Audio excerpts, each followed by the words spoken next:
Crap, I'm muted. Well, at least I caught it super fast. Okay.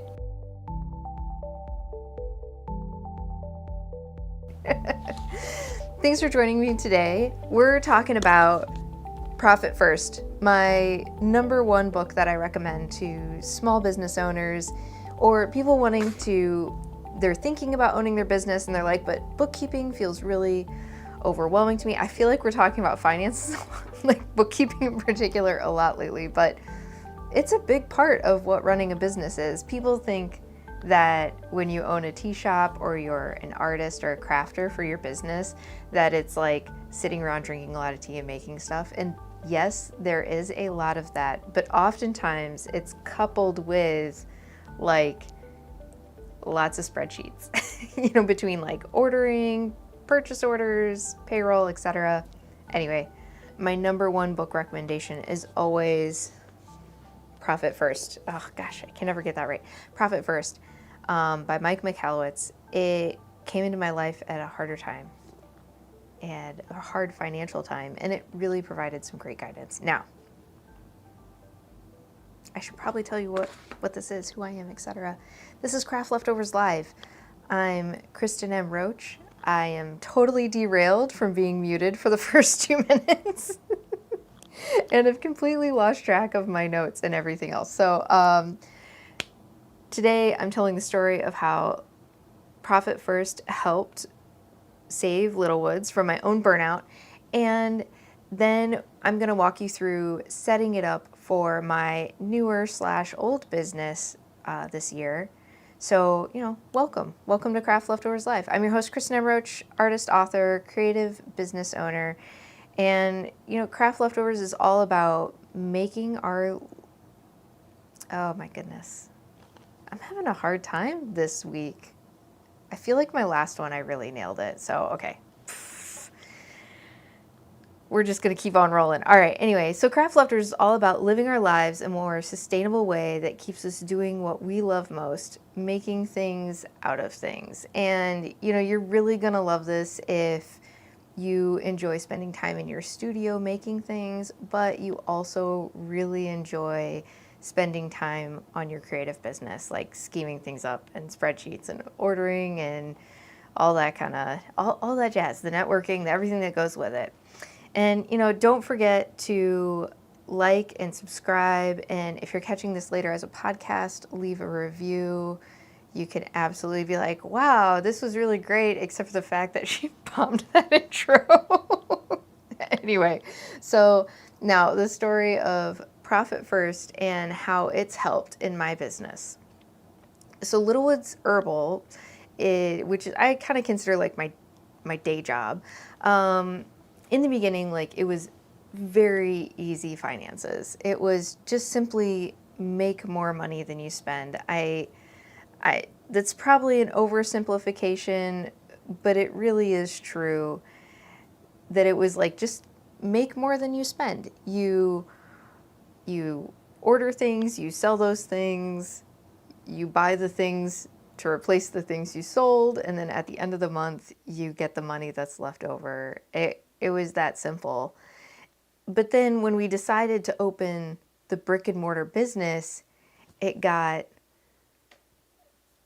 a lot more complicated.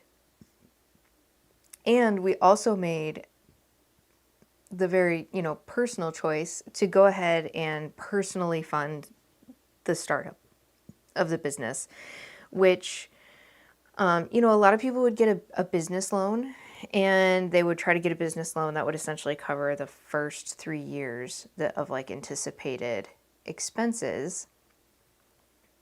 And we didn't. We took on that. We fed, we kind of joked that it was like feeding the beast. And which really aligns with Mike Michalowicz's book, where he talks about the cash eating monster. And like the first 3 years, that's absolutely what it was. And we went from putting in a lot of money every month to less money each month. And then finally we got to the break-even point. And it was about that time that I listened to Profit First for the first time on Audible.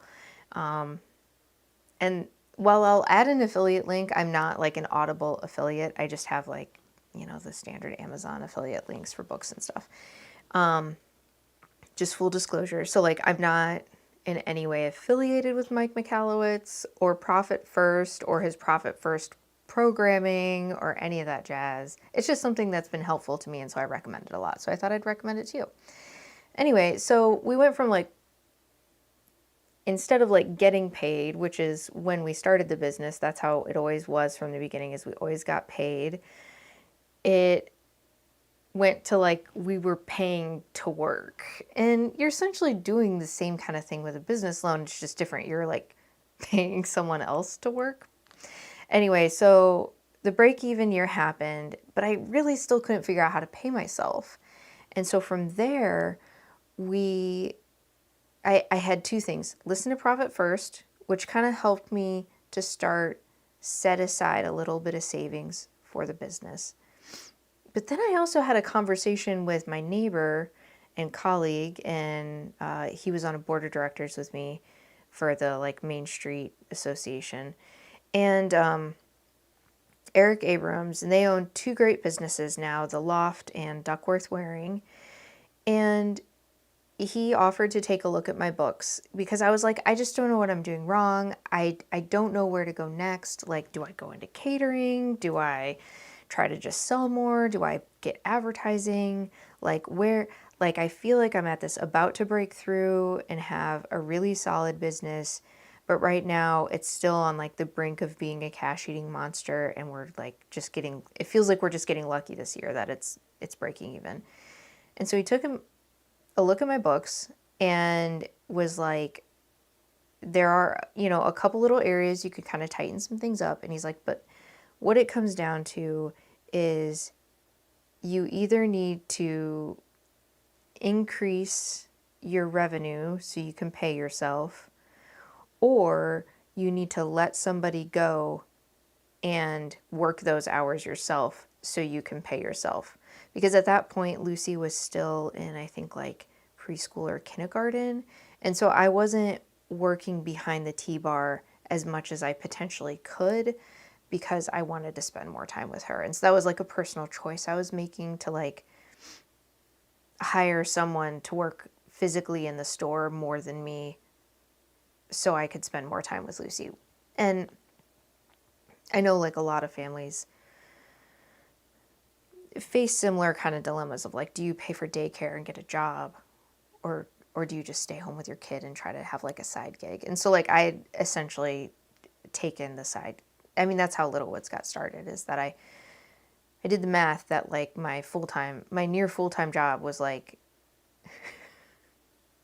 I was getting paid like $2 an hour after paying for daycare after I had Lucy. So it was like no longer financially viable to have a job outside the home. Anyway, so the point is that was a choice we made. And so he was like, yeah, you need to make more money. So basically make more money than you spend, or you need to spend less. And the only area you can really spend less is payroll. And so over the years, we've transitioned to doing, in some ways, a little bit of both in like a percentage sense. So like I am now, as Lucy's gotten older, I am working more behind the T-bar. And so that's part of where my wages came from. But we're also making more revenue than we were back then. And so that's also where it's coming from. And so like, and the whole point of his thing was like, you need to pay yourself. And he was like, even if it's like a super small, what seems like to you a laughable amount, like $25 a month, $100 a month, nowhere near a living wage, but you need to be paying yourself something so there can be incremental growth from that point. Like you need a starting point. You've got to start somewhere. And if the only place you can start is $25 a month so you can pay a babysitter for an hour or two to like go for a walk with your partner or a friend or yourself once a month, and that's what your job is providing you, your business is providing you, that's a starting place. It's will hopefully only go up from here. Now, it was hard, but we did it. And so Eric even shared, like, in the beginning, they were doing the same thing. Like, as successful as his businesses are now, like, they had that same struggle in the beginning of, like, they were getting burnt out because there was no compensation. And after that floats you for a year or two, you can write it off as like, well, we decided to do personal investment instead of a business loan. But after a couple years, it really starts to drain you physically and emotionally, and it's harder to get excited and to, like, show up for your business, for your employees, for your community when you're like, what am I doing this for? It would be easier to just go get a job at Starbucks or something like that, and it would be less stressful. Like, what am I doing? Why am I working so hard? And I know there's all this stuff about, like, the 4-hour workday. I feel like that's not who I am. I love to work. I love to build things. I love to create. That's never probably going to work for me. And so it's like, what is this building towards? And so in past live streams, we've talked about, like, what's the point of doing a farmer's market or an indie craft market? There's got to be a reason behind it, whether it's like revenue, reach, or research, and it's kind of the same thing with your business in general. Like, there has to be a purpose. It can't just be hustle, because going and getting a job is hard and can be a challenge, but in some ways is a lot easier of a path. And it's a more, like, guaranteed success rate of, like, being able to get a job, even if it's just at, like, Target or something like that, than a business. Because a lot of micro business owners don't even make minimum wage. And that's something I love about this book, is, like, that is his whole thing, is he's like, let's eliminate that. Like, it's great people start their own businesses. And if you have that passion and that desire and drive, you should. But just as much as we say, like, wage earners, like traditional wage earners, should be getting compensated fairly, when you start your own business, somewhere in the mix, there should be the idea of fair compensation for your work, because it's your job. And so that's been hard, because so much of it is tied up in, like, well, this is my passion, I'd be doing this anyway. But it's like, yeah, but you chose to not just do it anyway. You chose to make it into a business. So, like, let's make it a business. So, and that's what he talks a lot about. And I know, like, it feels really capitalistic and kind of like, I don't know about talking about these things, because it feels like selfish, but then it's also like, I'm not talking about, like, hopefully someday I'm talking about making $100,000 salary. But for me personally, like, I'm talking about making enough money for that. I just wanted to pay off my student loans. I wanted to just contribute to my household income. I wanted to be able to spend time with my kid. I wanted this thing to exist in our community. I had really small goals. And even, like, with my art business, I have really small goals. Like, I just want it to, up until now, I've just wanted it to pay for itself. And it's only been in, like, the last year or two. Well, it's really just been, like, this last year that I'm actually pushing this forward as a business, and I'm giving it the time and attention and that it needs to become a business. And part of that is bookkeeping.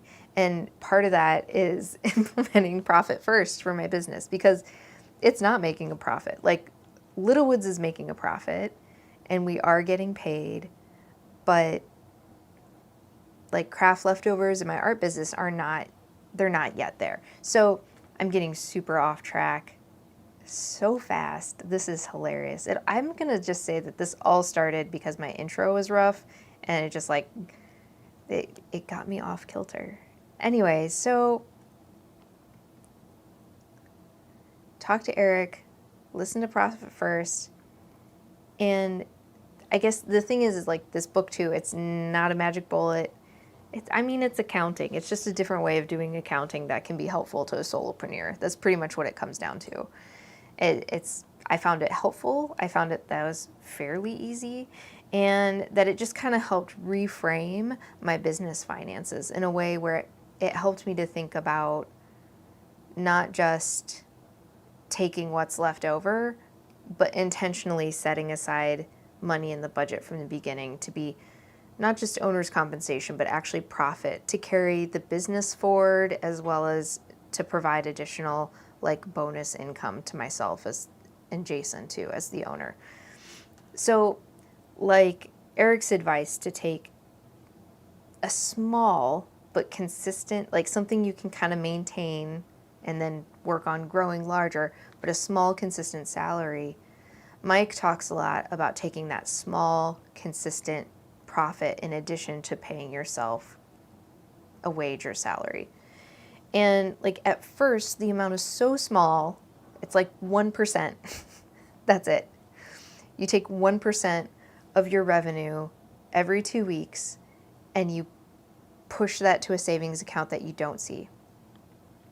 And it can be pretty hard at first. Like at first I wrote something down in my notes like, unless your business is in pretty dire straits, you should be able to manage 1%. And I was like, wait a second. I read this whole book because my business was in dire straits. Like it was financially not making sense. And I didn't have any money left over. And pushing that 1%, it was hard. And sometimes I had to bring it back. And that's okay. Like, really try not to. But the thing is like when you're first getting started in this, you're going to have to. But like that's the thing. It makes it really obvious that you need to make some changes in your other finances. You need to make some hard choices. And so, because you'll push that 1% out and then you'll have to pull it back to cover some unexpected bill. And sometimes it's an organizational thing, like you're not keeping track of your expenses, or maybe it's like the store, we had intermittent closures for 6 weeks running because we had construction in front of our store. Like, it was kind of anticipated, but they told us it was going to be a week, and it ended up being like random days for 6 weeks, which created a lot of like customer confusion, even though we were trying to communicate it as clearly as we could. It just was really hard, and so people stopped showing up for a while until we put out the like, construction's over, it's all clear. And, anyway, so like, stuff happens. That's what I'm saying. So you might have to pull it back at first, but it's going to make you acutely aware of when things aren't working financially, so you can make those choices faster and put hopefully some solutions and changes into place faster.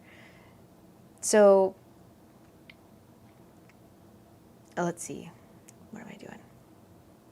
Oh yeah, now when you push that 1% out, ideally you're going to start growing that 1%, just like Eric encouraged me to grow my salary from like, $100 a month into $200 and into, eventually like a more fair compensation for an hourly wage or salary. But like, it's that same thing with the profit, that at first it's going to be 1%, but your goal is going to be more around like 5 to 10% profit, and that you're putting into savings. And then what do you do with that money? Well, each quarter you pay an owner's dispersal. You take, at first he encourages you, like, if you have debt, put like 90% of that money towards paying off debt, whether it's personal or business. And then the 10% goes into the vault. And then you kind of like shift that ratio. So eventually you're putting 50% into the vault for like a business savings.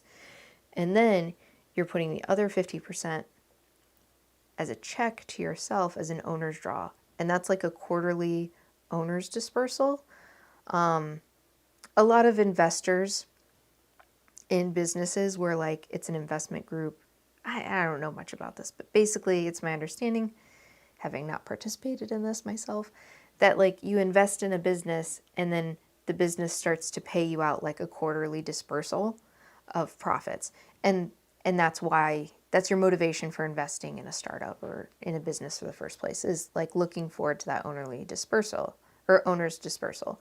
So like, that's kind of his point, is like, as the business owner, you're making this huge investment in the business to get it off the ground, whether it's like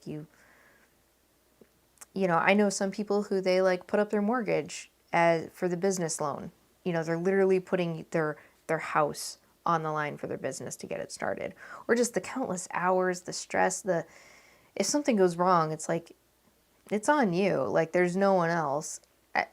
And like, there's no one else that should be on. And so like, you get a quarterly dispersal of the profits. So it's like 50% of that 1%. So before you start thinking it's a ton of money, like I think our very first check was like for $23. But you know what? We went and got really fancy coffees with that $23 and it was fun. It was nice because we had already paid off our debt. And so that's kind of where that money goes, is like part of it goes towards savings for the future for the business. And then part of it gets paid out as an owner's quarterly dispersal. So here's how my accounts are set. Let's see if I can do this. I'm going to have to check and see if I'm actually like showing up correctly. Okay. So here's kind of like how I do profit first for Little Woods, and a little bit for Kristen. That feels so weird. Kristen Roach LLC, but KMR LLC. So like all the income kind of pools into those two initial accounts. And then weekly, I actually just have it set up that, because I wanted to ramp up the savings for Little Woods to save for like large scale purchases. We're trying to save up for an espresso machine right now. So like that money is getting auto pulled each week. Then every other week, everything's kind of run by payroll. Like I kind of use that for my time frame. I'm going to have to sit down in my office and run payroll once every 2 weeks, no matter what. That's like a definite non-negotiable. So I actually like habit stacked it with, I do the deposit. I do all my transfers at that time. I make sure all of my QuickBooks accounting stuff is up to date. And then monthly, I do that big transfer of, so back in the day, we had an account called the debt payoff account. And that's where we pooled extra money to pay more on our debt, and we kind of snowballed our debt. So like initially it was just putting money in there that was enough to pay my student loans. And then we would start transferring a little bit more in there to pay my student loans off faster. And then eventually I got my student loans paid off. And so we started snowballing that into other forms of debt. Or actually, strike it and reverse it. It was credit cards and then other types of debt. And we kind of did like the highest interest rate first. And same thing on my student loans when we started attacking those, is I would do minimums on everything and then the most on the highest interest rate one. And then once that was paid off, I'd roll it over to the next one. I think it's called like debt snowballing or something like that. It was pretty effective. But as a reminder to ourselves, like, hey, good job for paying off all that mountain of debt that was oppressive and hard. And a story for another day. We like left the name debt payoff, even though and now it's more like saving up for things that we need or that we want in our lives. And it's kind of outside of our emergency fund. So that's where all of my income from like Little Woods and my art business gets deposited into. Like right now we have to pay to get all of our basement windows fixed and all the egress windows fixed. So we've been saving up like a lot for that. Anyway, and then quarterly is when that 50% payout of profit happens. And I don't have any of this set up for my art business. And so like I said, my only goal previously for my art business, kind of like with Little Woods at the beginning, it's very simple. It's like spend less than you make. That was it. Like that's how to have a successful business. Just spend less than you make. And so, or make more than you spend is the other way maybe to look at it.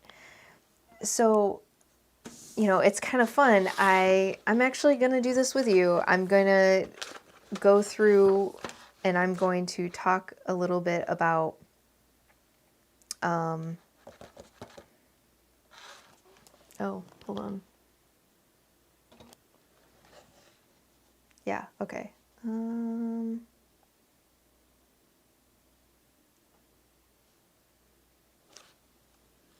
That's weird. Okay. Well, whatever. I usually there's like a little box in the right-hand side that's my face, but that's okay. You don't need to see my face. So he talks about the 5 foundational accounts, which we've talked a little bit about that. But then he also has this instant business assessment form. And I filled this out back in the day for Little Woods, and you can see, I can't remember what year this was, maybe like 3-ish, maybe 4-ish, I don't know. It was before the pandemic. And so the top line revenue was around $169,000, and our cost of goods was about 24% at $59,000. And then that made our real revenue $110,000. And then our profit, like we had set aside, this must have been right around the time I got started with this, because so profit included, it was basically like what we had managed to put into a savings account for the store. And so that was $2,000. And then I was paying out in payroll, it was like payroll plus owner's compensation, which I think at that point we were doing like the $100 a month or something like that. And then assumed money for taxes. And then that left like a certain amount for operating expenses. And then you can see these are what he calls the target allocation percentages. So like if you have a retail or like a creative-based business, your materials and that kind of thing are going to be or if you're subcontracting to somebody else to do part of the work, that goes under that line. And so that's that 24%. So then you have your real revenue, and then he has these other kind of target percentages. And I feel like there's different points in the book where he talks about different percentages for different types of businesses, or you can look it up online. So assuming 5% profit and an owner's comp / payroll of about 50% of what's left over, and 15% taxes and 30% going to operating expenses. This is like ideally how your business should be kind of broken up. So for us, it was like our real revenue was more around $110,000. Ideally we would be putting away or more around $5,500 as profit, and payroll and owner's comp should equal more around 55, and then setting aside 16 for taxes and 33 for operating expenses. And so what I found is that like our operating expenses were really high, and our owner's comp payroll combination was actually a bit low, and that profit was low. And so like we needed to really look at those operating expenses or increase our top line revenue or decrease our materials so that way our real revenue number was higher. And so it kind of gives you some idea of like you need increase, and decrease. And so it's like just really quick assessment. So like in my very small micro business that I'm kind of like just getting started, you can see, hopefully maybe, how I went through and like filled this out to kind of just get an assessment of like, and kind of set some target goals and like I would love to say I should be paid $50 an hour every time I work on my art business or whatever. But the truth is like I have the revenue I have, and that from that revenue, that has to pay for my operating expenses. It has to pay for taxes, and I have to pay myself some, and I have to carry some forward for the business. And so like for me, this was like, it's actually been very informative in this moment of like, you know, going forward, that I can do the same thing for my art business that I said that I did for Little Woods, where, okay, if my goal is to compensate myself $4,500 a year, where I'm actually like pulling that money into my personal checking account to use on personal expenses and things, then that means every 2 weeks, here I'll show you my terrible math skills. That means that every 2 weeks, so you'd take that kind of target number divided by 26, I should be paying myself out of my art account let's say $175. I don't know if I can make that happen. I'd like to think that I could, but it's a goal that I can work towards. And so like, just like I did with Little Woods, I'm going to start super small, where my art business starts writing me checks of just $100 every 2 weeks. And I'm going to start skimming that 1% into savings every 2 weeks. And the hope there is that that's just my like starting point, and that those numbers will grow. And as I keep an eye on it, and as I make time for these like really important bookkeeping things, for these really important, you know, like steps, that it will help keep me motivated, and really just help me take it seriously as a business. It's not that I haven't been serious about it in the past. When I first started Craft Leftovers, it was actually my full-time income coming out of college, was being a freelance pattern writer and craft blog author. Like that was it. That was my full-time gig. But that's not been the case for a really long time. And so this is part of the process of me like rebooting this, not just as a project, but as a legitimate, like, well, it's always been legitimate, but like as a significant contribution to our financial health of our household. In my notes, I made a point to write this down, so I'm going to say it, is that the biggest thing I'll be working on, in addition to like making these transfers, and even though they're so small, it may seem like not even worth the time, it's all about establishing that habit of biweekly transfers, and really starting somewhere, you know, and then that's the point of growth. And so, you know, from Little Woods, I'm making more, and this income is a supplement to that. And so like if you're looking at your business and it's like your primary thing, your numbers are going to be very different than mine. Or if you have a different style of business, they're going to be very different. And this is kind of like what I need to start shifting my books, and this is just, it's showing me the gap. So really inspiring book, Profit First by Mike Michalowicz. Even I, who was really fumbling hard today because I'm extra sleepy, could get through doing the business assessment. And, you know, it's worth a shot. And I would say it's one of those things where it might sound silly, it might sound redundant, and even a bit like why I have multiple checking accounts or multiple envelopes, as it may be. But give it a try, and it might just help, and it might not. And if it doesn't help, then get rid of it, right? Like, that's the whole thing. Like, use what'll serve you. So, you know, if you can't get enough of me and my fumbling around live, and muting myself on accident.